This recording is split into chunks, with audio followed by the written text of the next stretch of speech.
Family of four living in Sacramento, California. Terry is 45, married with two daughters in their 20s. He was born in Pakistan and moved to the U.S. at the age of 4. He has a master's degree in engineering. One daughter is an aeronautical engineer and the other is a sociologist entering law school. Terry became a target just after 9/11. The entire family of four are overt targets of gang stalking and microwave attacks. Normally, only one person is targeted overtly within a family group. Terry's family is very religious, Baha'i faith, and very close-knit. They are lucky compared to other targets who are purposefully isolated from family and friends. This family of targets has drawn together closer since they are aware of a collective torment. Terry had several common risk factors: above-average intelligence, foreign birth, interracial marriage, religious minority. But this case was strange because these were not the usual high number of risk factors, and the overt targeting of an entire family was outside the norm. I visited the family and observed them for several days. They are loyal Americans who prize education and freedom above all things, yet they were in obvious distress.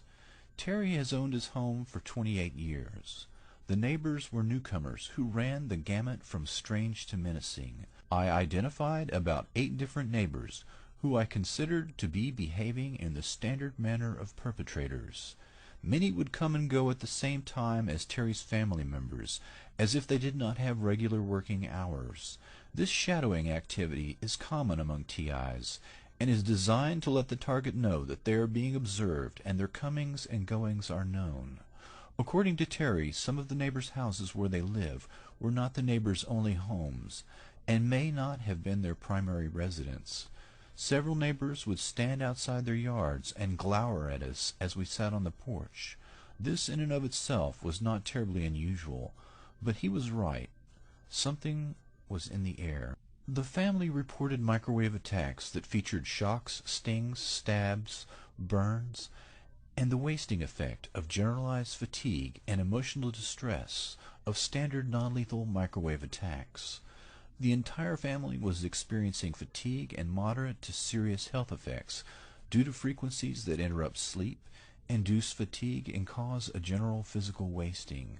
Like most TIs, they sought relief from their torture with shielding, which often included everything from thermal blankets to Faraday cages to lead bricks, in an effort to deflect the physical heating and bodily deterioration from being cooked.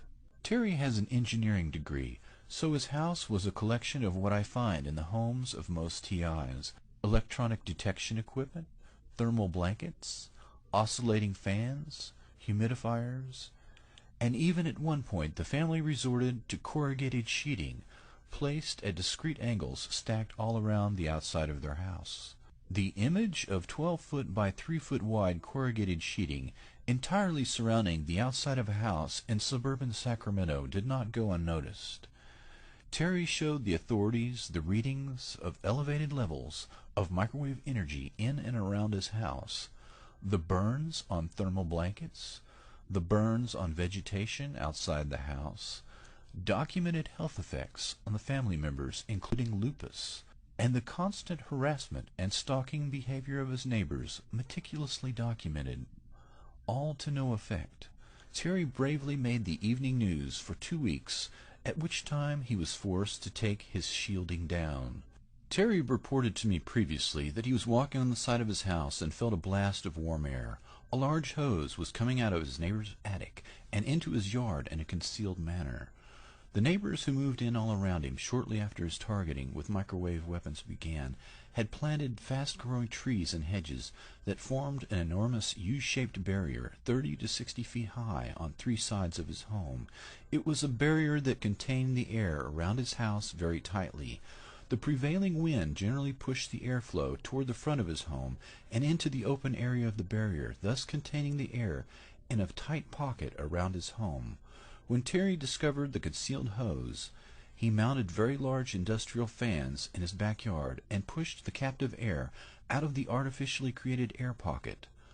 A school that is less than 100 meters from his back door was immediately evacuated in what was described publicly as a gas leak emergency. I personally witnessed his immediate neighbors often react to a distinctive horn. When it sounded, they entered their houses and shut all the doors and windows for approximately an hour. When the distinctive horn sounded again, the neighbors emerged from their homes as if they had been given an all clear. Subsequently, the suspicious neighbors can be observed washing down their cars, the sides of their houses, and even the sidewalks with a high-pressure hose, leaving a distinctive residue on the ground. At night, the neighbors can be observed using a black light or ultraviolet light inside their homes. Ultraviolet light is a primary means of destroying virus particles. Virus in the lab that is exposed to ultraviolet light will literally fall apart in very short order. The reason that Terry and his family are targeted together is that they are in a distinctive category of the experimental weapons development program. Terry and his family are being used in an experimental fashion to test the use of small amounts of biological and chemical agents in tandem with microwave frequencies. The experimental virus or chemical particles are released from the house next door into the air pocket around his home, formed by the enormous hedges and trees that surround his house in a U-shape. The horn is sounded, and the neighbors quickly enter their homes and shut the doors and windows to prevent exposure. Terry, his wife, and their 2 daughters are bathed in microwave frequencies that resonate or spin the viral and chemical agents to increase their activity within the human body. The blood-brain barrier porosity is altered by the microwave attack, and particle sizes that would normally be blocked are allowed to cross the blood-brain barrier directly into the brain. The microwave weapon is tuned specifically to the resonance frequency of the viral or chemical particles and bathes all 4 of their bodies, and thus increases the reactivity of the introduced agent millions of times above normal. This functions the same as giving the experimental group a massive dose of the experimental agent. The exposure is made and then allowed to dissipate, at which time the all-clear is sounded and the neighbors emerge from their homes and wash down the sides of their houses, their cars, and their sidewalks.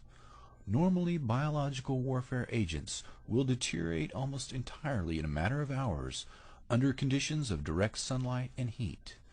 Terry and his family are being used as human experimental subjects to perfect the latest technique for using chemical and biological agents in conjunction with microwave weapons. Terry is plagued with health problems that have left him unable to work.